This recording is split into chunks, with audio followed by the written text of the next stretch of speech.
Full circle movement किसे कहते हैं वो सीएम पंक के लिए बहुत अच्छी तरीके से अप्लाई हो जाएगा अगर उन्होंने नेक्स्ट ईयर यानी अभी से कुछ दिन बाद जो रॉयल रंबल होने वाली है, 1 महीने के बाद जो होने वाली है, वो वाला शो वो जीत जाते हैं। क्योंकि 27 जनवरी 2014 को ये वही दिन था जब डब्ल्यूडब्ल्यूई से गए थे सीएम पंक, और 27 जनवरी को ही होने वाली है नेक्स्ट ईयर रॉयल रंबल 2024 में। तो अगर रॉयल रंबल उस दिन वो जीतते हैं तो सोच रहे हो पूरे 10 साल का वो डिफरेंस होगा, जब सीएम पंक का एक मतलब शुरुआत वाला टाइम और एक अभी वाला टाइम। और सिनेरियो भी कैसा है, बिल्कुल ऑपोजिट। एक कंपनी से जाना और एक ना सिर्फ कंपनी में होना बल्कि सबसे बड़ा मैच आप कह सकते हो शो का जीतना, मतलब रेसलमेनिया का मेन इवेंट ऑब्वियसली होता है, लेकिन एक बड़े मैच के हिसाब से देखें तो रॉयल रंबल काफी लिस्ट में मतलब टॉप पे ही होता है, आप इसे मान सकते हो। तो ये मूवमेंट अगर क्रिएट उन्होंने कर लिया तो फिर तो ये डब्ल्यूडब्ल्यूई के क्या बोलते हैं, एक स्टोरी फिनिश करने वाला एक्चुअल एक मूवमेंट होगा, कोडी रोड्स की भाषा में अगर इसको बोले तो। Okay, hello chatters, my name is Rohit and you are watching wrestle chatter.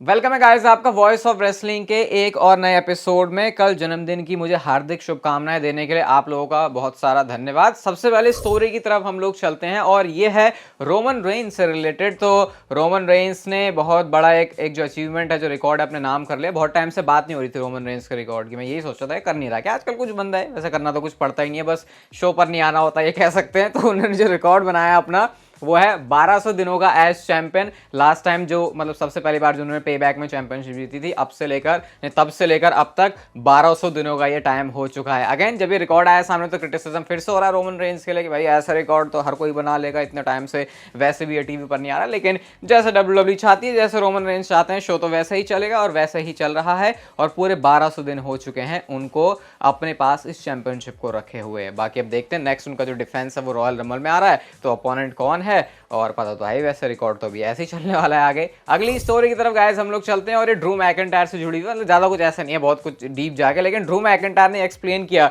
कि कैसे वो अपने असली फैंस को पहचानते हैं। स्पेशली एयरपोर्ट में जब बहुत सारे लोग उनके पास आ जाते हैं कि भाई हमें फोटो दे दो, ऑटोग्राफ दे दो, तो वो बोलते हैं सिंपली, जब बहुत सारे लोगों की भीड़ इकट्ठा होती है तो मैं बोल देता हूँ कि मैं सिर्फ फोटोज क्लिक करूंगा, मैं ऑटोग्राफ या ऐसे साइन करके नहीं देने वाला। तो बहुत सारे लोग वहां से चले जाते हैं ऐसे ही। अब अगर आपको लग रहा होगा कि चले क्यों जाते हैं, फोटो तो फिर भी मिल रही है, तो अपने इंडिया वाले हम लोग तो बड़े साफ सुथरे अच्छे दिल वाले लोग हैं। वहां पे लोग पता है क्या करते हैं, उनकी हरकतें देखो, ऑटोग्राफ ले लेंगे उसको बेचना शुरू कर देते हैं पैसे लगा लगा के। फिर सोच रहे हो, इमेजिन करो अगर ड्रू मैकिंटायर या कोई एक डब्ल्यूडब्ल्यूई सुपरस्टार देख रहा है, ये ऑटोग्राफ मैंने दिया है अपने बिल्कुल मिंट लगा के, बिल्कुल लाइन से खड़े होकर लगातार दे रहा हूं, और उसके बाद वो कहीं बिक रहा है, तो ये चीज वहां पे बड़ी ऐसे पॉपुलर रहती है। तो फिर वो कहते हैं मैं सिर्फ फोटोज क्लिक करूंगा, जो भाई फोटो फिर क्लिक करेगा तो फिर वो उसे थोड़ी बेच सकता है कहीं पे। तो फिर उसके बाद क्या करते हैं वो, उसके बाद जब लोग वहां चले जाते हैं बहुत सारे, तो जो लोग बचते हैं ऐसे वो पहचान लगा पाते हैं कि कौन उनका असली फैन है। तो थोड़ा सा मैंने आपको वहाँ के कल्चर भी क्या ही बोलूँगा, इसे पागलपंती बोलूँगा। मतलब बंदा सामने खड़ा है, तुमको अभी उससे भी धंधा करने की हो रही है, सोचो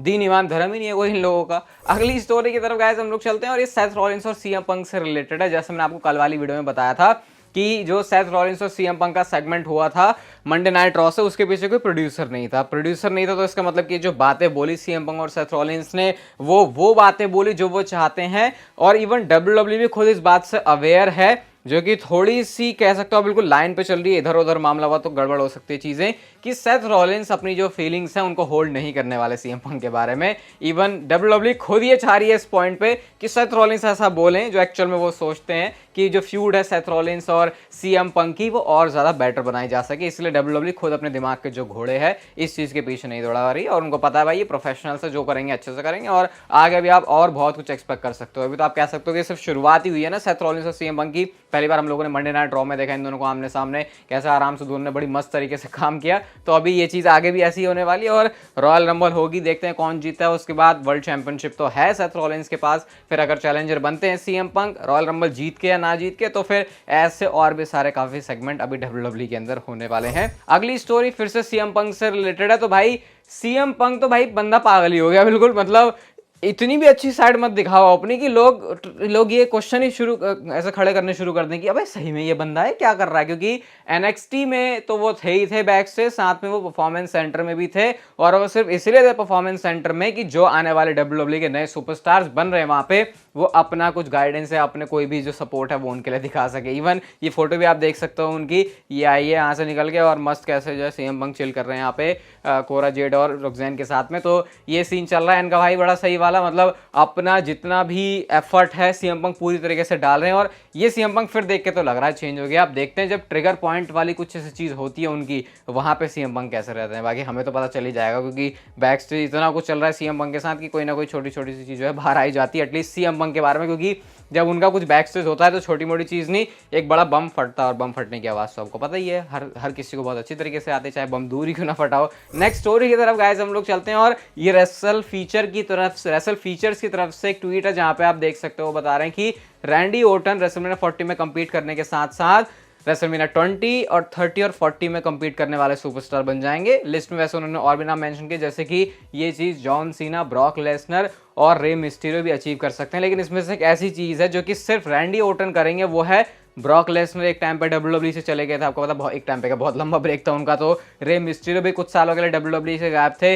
जॉन सीना अब आपको पता ही है पिछले 4-5 सालों से गायब ही होते रहते, लेकिन अकेला ऐसा बंदा जो गायब नहीं हुआ वो रैंडी ओर्टन थे, क्योंकि उन्होंने हमेशा जो अपना टाइम है, मतलब एक आध अगर कुछ ऑफ अपीयरेंस इधर उधर प्रोजेक्ट करने के लिए तो अलग बात है, लेकिन उस तरीके से देखिए कि पूरा कॉन्ट्रैक्ट वाइज अगर कोई सुपरस्टार है तो वो रैंडी ओर्टन ही चला है। तो इतना बड़ा मतलब नाम अपने वो कर लेंगे। और अगर किसी के दिमाग में ऐसी इमेज डाले कि हाँ इस बंदे ने रेसलमेनिया 20 में भी कम्पीट किया, 30 में भी, 40 में भी, आप बताओ ये बंदा कैसा होगा। और उसके बाद अगर उसको सीधा रैंडी ओर्टन दिखाएं तो वो बोलेंगे ऐसा नहीं है कि इसने अभी अपना करियर शुरू किया, क्योंकि अभी जो अपनी फिजिक वो लेकर आया बहुत कमाल की है। रैंडी ओर्टन की ना अभी एक क्लिप भी चल रही है, वैसे ये मेरे को दिखी तो मैंने सोचा आपके साथ भी शेयर करता। मेरे को ऐसा याद है, बहुत शायद पहले भी देखी है कहीं ये, तो ये रैंडी ओर्टन की है जहाँ पे अपने फैन के आसपास ही वो हैं और उन्हीं से वो कह रहे भाई जरा एक दो लगवा दे मेरे, है ना, समझ रहे हो। अब मैं इस चीज़ को यहाँ पे आई थिंक वार्निंग वगैरह भी लिखनी पड़ेगी मुझे, क्योंकि ये चीज़ नहीं होनी चाहिए ना ऐसे, मतलब आपको पता है गाइडलाइंस के हिसाब से। तो रैंडी ओर्टन जो है मस्त अपना जो सुट्टे वाला काम है वो यहाँ पे कर रहे हैं। तो ये पता नहीं भाई कौन निकाल के ले आता बीच बीच में, लेकिन रैंडी ओर्टन भाई है तो हरामी आदमी। और क्यों हरामी आदमी है रैंडी ओर्टन, उस पर मैंने 2 वीडियो बनाई है चैनल पे, एक आई थिंक 3-4 साल पहले बनाई थी और एक अभी बनाई रिसेंट में, तो आप लोग उसे भी जाके देख सकते हो। अगली स्टोरी की तरफ गाइस हम लोग चलते हैं और यह है बैरन कॉर्बिन और रोमन रेंस के बारे में। तो आपको पता है लास्ट टाइम जो Baron Corbin Roman Reigns same time पर थे टेलीविजन में, तो कितना बुरा मूवमेंट था। वो पूरी WWE का दौर ही मुझे बहुत बेकार लगता है, सिर्फ इस फ्यूड की बात नहीं कर रहा मैं, क्योंकि इतना अब लगता है, देखो उस समय तो फिर भी ऐसा लगा चल ऐसे ही चलता होगा, लेकिन अब पता चल रहा है क्या चल रही थी उस समय पता नहीं WWE। तो कॉर्बिन ने ये बोल दिया कि आप जिस तरीके से फैंस मुझे सपोर्ट कर रहे हैं तो ये बड़ा इंटरेस्टिंग होगा कि मैं फिर से रोमन रेंस के अगेंस्ट जा रहा हूं, लेकिन इस बार जो मामला है वो पूरा उल्टा पुल्टा है, क्योंकि रोमन रेंस ऑब्वियसली पहले फेस से वो हील है और बैरन कॉर्बिन हील की जगह एक फेस की तरह एक्ट करेंगे।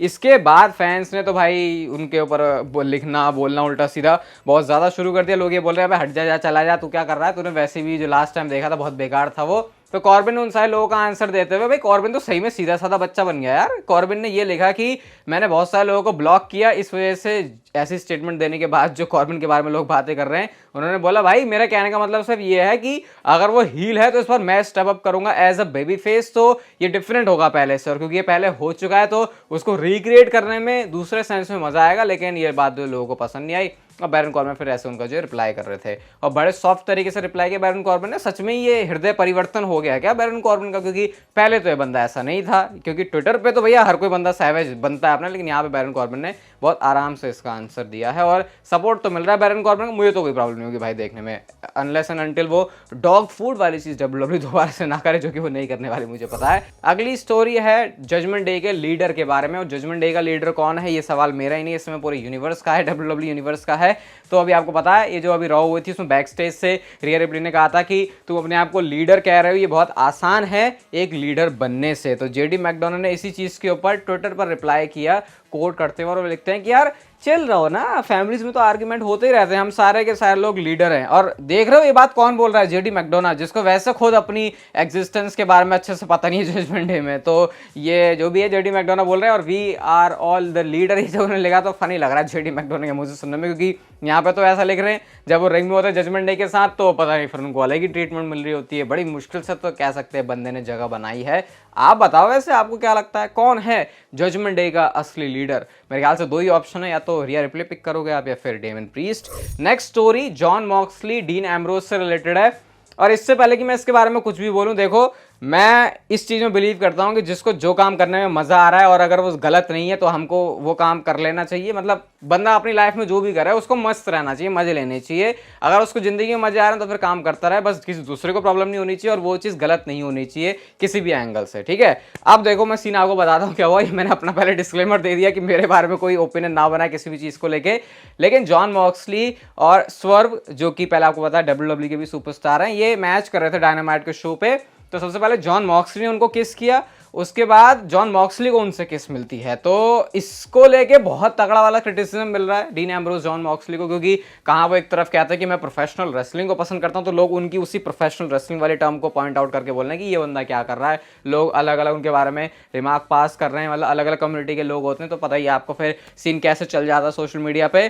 तो ये पता नहीं कैसा है। मतलब अगर मैं सिर्फ रेसलिंग के पर्सपेक्टिव से देखूँ तो यार मैं तो ऐसा डीन एम्ब्रोस जॉन मॉक्सली नहीं देखना चाहूंगा जो ऐसे करे, क्योंकि अगर आप इंडी में देखोगे ना तो एक किस करने वाली चीज बहुत ज्यादा कॉमन होती है। मतलब इसको उस एंगल से देखते ही नहीं है जो एंगल ऐसा दिखता है ना पहली बार में देखने में कि यार मतलब लड़के किस कर रहे हैं एक दूसरे को, लेकिन वो एंगल से फिर वो अजीब दिखता भी है। बट अगेन हर सोसाइटी में हर टाइप के लोग होते हैं, हर टाइप की कम्युनिटी होती है और हर किसी की रिस्पेक्ट भी करनी चाहिए। लेकिन फिर जो दूसरा एंगल, मतलब पता नहीं मैं क्या कहना चाह रहा हूँ, लेकिन आप समझ जाओ क्रिटिसिज्म मिल रहा है जॉन मॉक्सली को, डीन एम्ब्रोस को। और अगर मैं अपने दिमाग में पुराना वाला डीन एम्ब्रोस लेके आऊं तो फिर मैं तो उसी वाले डीन एम्ब्रोस को देखना चाहूंगा, ना कि ऐसा वाला डीन एम्ब्रोस। इस वजह से नहीं कि वो क्या कर रहे हैं, बल्कि इस वजह से कि वो क्या बेटर कर सकते हैं जो WWE में करके गए हैं। तो भाई अब तो मैं क्लियर बोलूंगा यार, आ जाओ तुम वहां से। AW अच्छी कंपनी है, ठीक है, जो भी है जैसा भी, उसके बारे में कुछ नहीं, लेकिन भाई तुम WWE के इतना ज़्यादा अच्छा हो सकते हो वो शील्ड वाले दिन याद करके और वो रोमन रेंस और सेथ रॉलिंस को साथ में देखे। आप लोग जरूर बताना इस पर आपका क्या ओपिनियन है, कमेंट सेक्शन में जरूर देखूंगा और शुरू के